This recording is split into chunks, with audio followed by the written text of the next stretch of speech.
Che, menciono mucho yo acá, y es mi gran preocupación desde siempre, de esta burguesía fallida en Argentina, de este establishment que aparentemente uno lo ve como contramano del desarrollo nacional. Hay muy pocos que ahondan en ese tema. Es más fácil hablar de los políticos que hablar de los empresarios e investigar y decir, bueno, ¿qué quieren?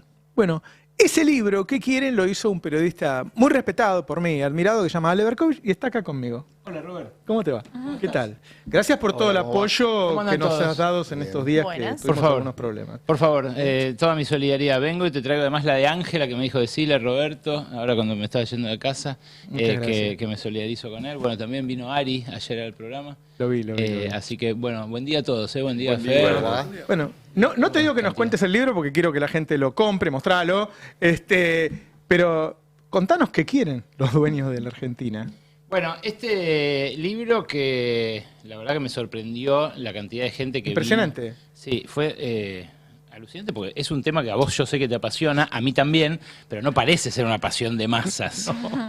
El establishment, la elite, el gran capital. Bueno, vinieron 1.200 personas a la presentación, una locura.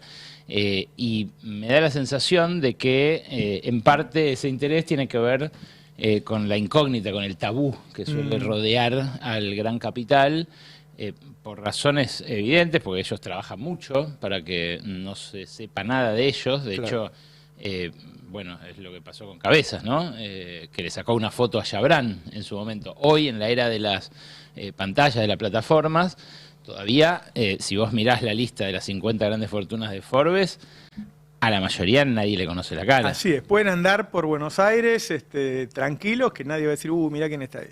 Bueno, la verdad, en primer lugar, ese tabú, a mí me parece interesante que la democracia se proponga derribarlo. Si son tipos que definen cuánto pagamos la luz, cuánto pagamos el gas, cómo comemos, qué pensamos, cómo nos vestimos, de qué manera interactuamos entre nosotros, está bueno saber qué quieren ellos.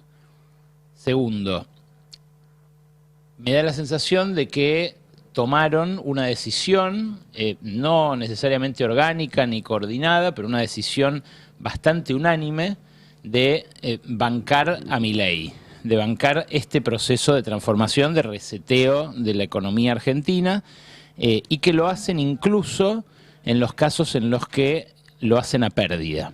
Esto es lo más interesante.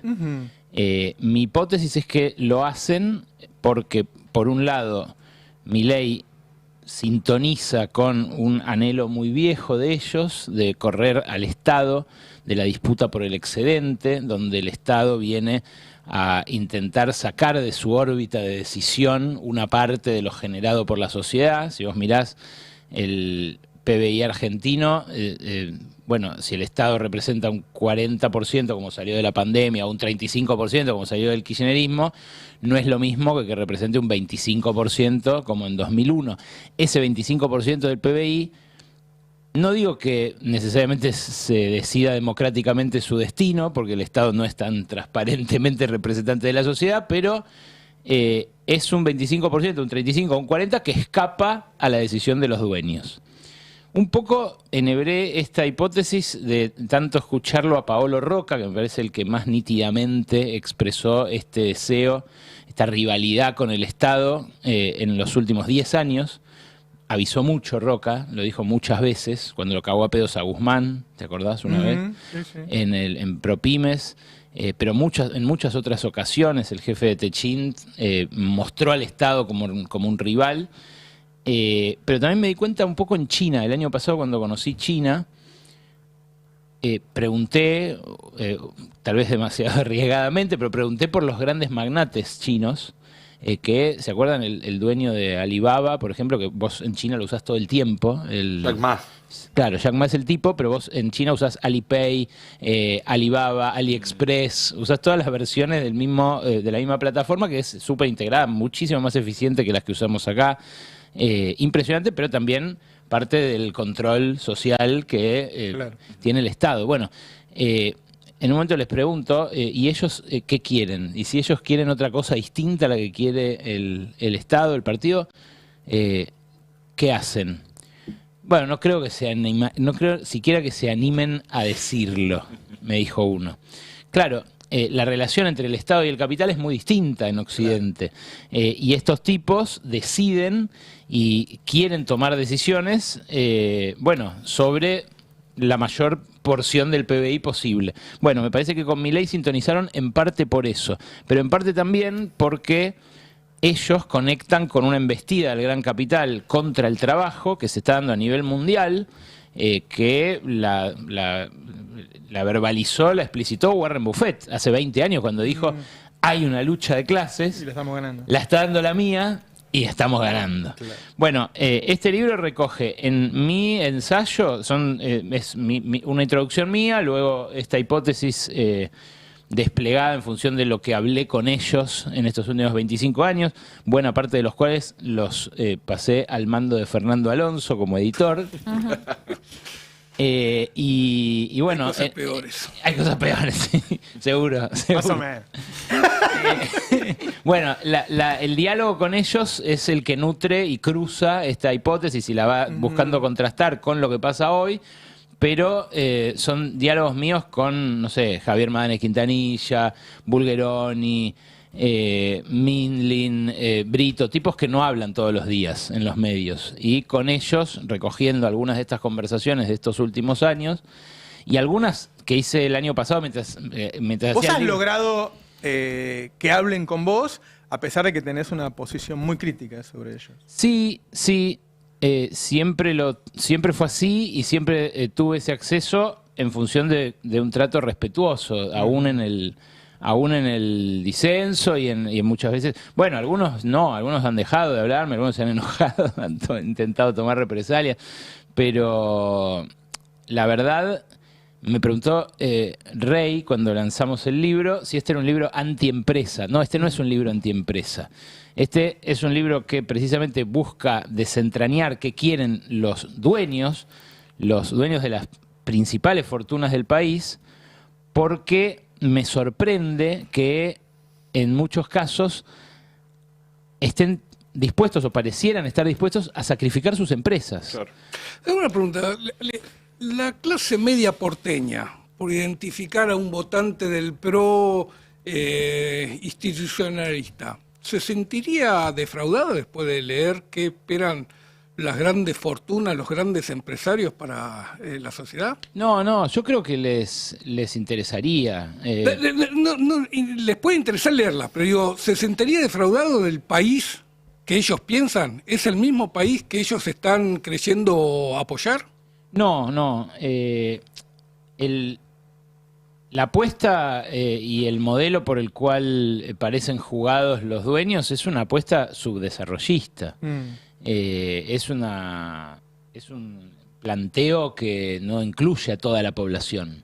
El país que quieren los dueños no es un país para 45 millones de personas. Es un país circunscripto a un rol subordinado en términos internacionales y productivamente abocado a petróleo y gas, minerales críticos, litio, tierras raras, cobre, oro y proteína vegetal, que es lo que ya hacemos. Es la Argentina pastoril.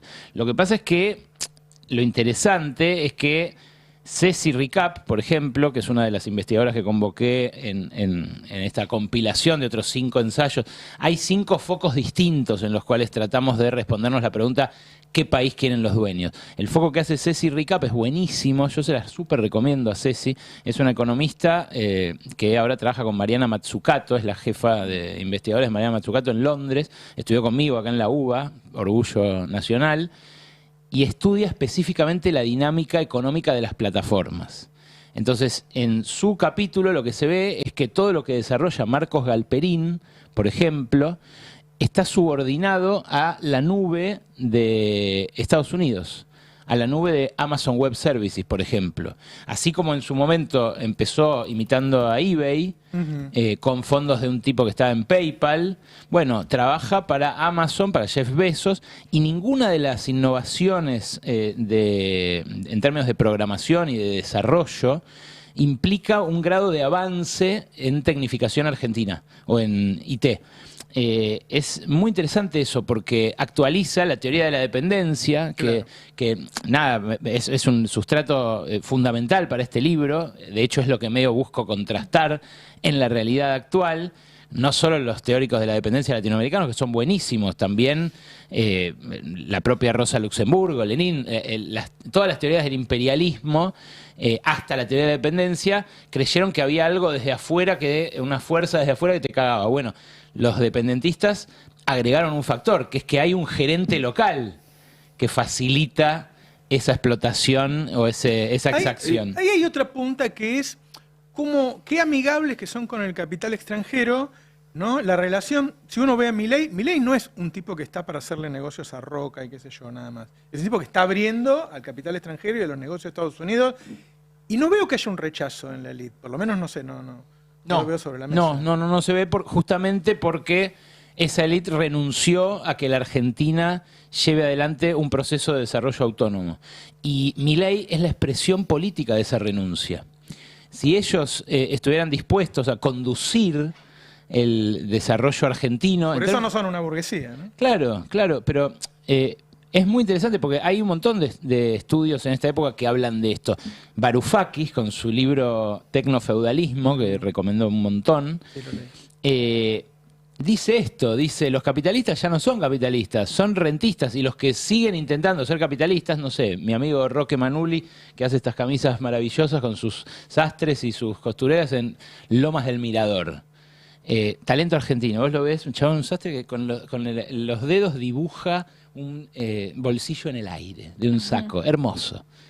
Ese chabón, en la medida en que estas políticas se sigan desplegando, no tiene más destino que ser vasallo de un rentista que le va a imponer sus condiciones para vender esa camisa, y esas condiciones van a ser leoninas, como el 11,99% masiva que le cobra Galperín a todos los que quieren vender a través de su plataforma, que muchos nos deben estar mirando diciendo, sí, la puta madre, o sí, me cobra un montón también cuando me quiero cobrar con tarjeta con su aparatito. Bueno, por eso decía la importancia del capítulo de Ceci.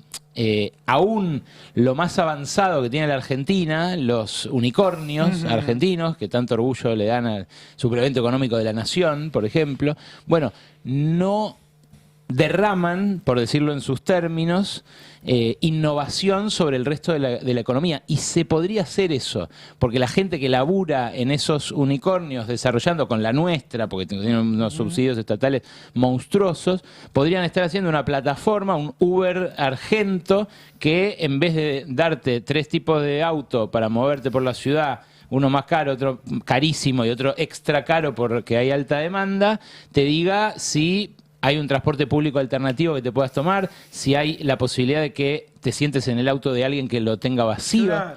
¿Entendés? Las potencialidades del uso, esto lo dice mucho Mechi, de Alessandro también, la veo acá de acá.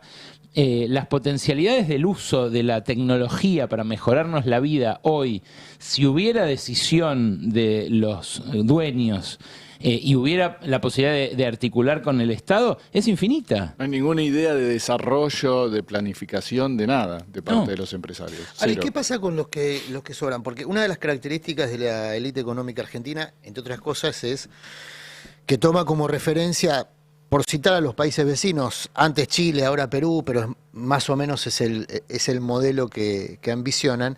En Chile, en su momento, ese afán por hacer un país para pocos generó una pieza artística que es el baile de los que sobran, ¿no? No la conozco. Claro, el baile de los que sobran es de un grupo chileno de los 80 que justamente Sí, reflejaba... los prisioneros, ¿no? Los prisioneros, reflejaba este fenómeno. Bueno, ¿qué imaginan para los que sobran? Para los que sobramos, porque en el país de los dueños sobramos. ¿Qué imaginan? ¿Ya probaron con el genocidio? No alcanzó, digamos. No, por supuesto que la represión no es algo que amilane a ningún gran capitalista, ni de acá ni de ningún otro lado del mundo, pero me da la sensación de que la búsqueda pasa por otro lado, de que pasa por el lado, por ejemplo, del ingreso universal. Los magnates de las plataformas han hablado de un ingreso universal para que la gente no se muera y se mantenga mínimamente así, digamos, pobre. Claro. Durante mucho tiempo, hace mucho que proponen eso. Tipos, no sé, me sale Bill Gates, pero creo que Zuckerberg también, Sí, varios. Que es una aspirina contra la revolución, ¿no? Así Sí. como te mantengo calmado. Naturalmente. No funciona igual. En Chile y en Perú no hay. Lo que funciona son 500 años de asimetría estructural, digamos. Sí. Pero en Argentina es difícil porque no está esa historia. Entonces Bueno. habría que reinventar la historia. Por eso me parece que la apuesta por Milei también, porque es una apuesta disciplinaria. La batalla cultural es eso. No solo la batalla cultural, también la opresión económica, el shock regresivo. El bondiero, vieron que el otro día el paro de bondis, el martes de la semana pasada, tuvo un montón de testimonios de colectiveros que decían, yo después de manejar 10 horas, hago otras 2 de Uber, o de Didi, o lo que sea. Eso no pasaba. Y eso es disciplinador. Eso es algo que te hace llegar a tu casa filtrado, roto. Y hay mucha gente que lo hace. Yo al primero que lo vi es a Juan, el guardavidas de la pile donde voy, que me dijo, a veces hago Didi, y dije, qué raro. Pero, Y eso tiene que ver con lo que hablábamos hace un rato, ¿no? Del individualismo como una de las características de esta época. Establecer vínculos significativos, como los que, por ejemplo, después permean en la política, es algo que requiere horas, requiere esfuerzo, Bueno, requiere viste, que tengas ganas cuando volvés a tu casa de volver a salir a encontrarte en una básica o en un comité o en la plaza a discutir con tus amigos sobre política. El libro del coreano que habla de la sociedad del rendimiento habla de eso, ¿no? Ese tipo después está acabado. Hizo todo lo que pudo, el tipo la peleó, salió de la pileta, fue al Uber, qué sé yo, cuando llega a la casa. sí, claro. Bueno, la vida magnate es una vida muy distinta a nuestra vida. En esa vida cotidiana, alejada de las privaciones, pero también con sus anhelos, sus intimidades, sus miserias, ¿por qué no? Se mete Tartu en un capítulo que es el que más disonante les va a resultar cuando lo lean. ¿A vos ya te lo mandaron, Robert? No. Bueno, te voy a dar este. Bueno. Cuando lo lean les va a resultar quizás más disonante porque son todos investigadores, la mayoría economistas. Cecilia Ricap, ya te hablé de ella, escribe sobre las plataformas. Después Lara Bernstein es una antropóloga especializada en energía, consultora, labura con Nicolás Arceo, escribe sobre vaca muerta. Ahí si quieren también nos detenemos un poco el sueño del doradista de con esta nos salvamos todos. Me quedan 2 minutos. Bueno, ahí se mete Lara con un capítulo que también me parece interesante porque dice, aún con el RIGI, aún cuando le dieron ventajas inéditas a los grandes grupos multinacionales, sobre todo del petróleo, no hay un shock de inversiones en vaca muerta. No. Nadie está yendo a vaca muerta. Entonces ella dice, hacía falta el gran capital, hace falta fomentar, porque si no, no vamos a sacar ese gas y ese petróleo de ahí, pero hacía falta también la planificación del Estado, porque si no, no habría habido vaca muerta sin recuperación de YPF y si no, tampoco habría habido gasoducto. Claro. Entonces, es muy interesante el foco que pone ella ahí. Gustavo García Zanotti, también doctor en economía, rosarino, muy capo, hace un recorrido por todas las tramas offshore de las empresas, tiene unos diagramitas de esos Experto rizomas. en evasiones. Muy capo. Es muy capo. Muy capo. Bueno, él escribió el capítulo sobre esto, sobre cómo las grandes empresas argentinas se extrañaron del país durante estos 25 años en los cuales yo estuve hablando con ellos. Mientras hablábamos, armaban offshore. Claro. Y después está, como te decía, está Juan Iodicio, un historiador económico que habla del país que quisieron los dueños en la historia, los distintos proyectos. Esto no es la primera vez que pasa, que hay una apuesta como subdesarrollista como la de Milei. Y finalmente el capítulo de Tartu, que te decía, les puede resultar disonante, pero a mí es el que más divertido me pareció, porque cuenta desde por qué un vendedor de autos importados no puede entrar, no puede ser vecino en la torre de mega lujo que hizo Marcelo Mindri enfrente del Paseo Alcorta, hasta cómo se va a las carreras de autos en Monza, en fin, más cuestiones de la vida cotidiana, que además tampoco las revistas del corazón recorren, ¿no? Porque tampoco en eso salen. Bueno, los invito a comprar el libro. Esas son cosas que en los medios de comunicación no tenemos tiempo, no tenemos el desarrollo, hay muy poca gente que se ocupa de investigar eso. Me parece que además de un investigador, sos un difusor de ese tipo de ideas y nada. Para vos, Robert. Muchas gracias, muchas gracias. Te agradezco que hayas venido y en serio, todo lo que estuviste cerca del destape en estos días, que bueno, fue una época media complicada y te lo agradecemos. A mí me encanta estar acá. Gracias por la invitación. Los veo cuando puedo. Después ya entramos a competir, pero es un honor estar acá y además con tantos amigos.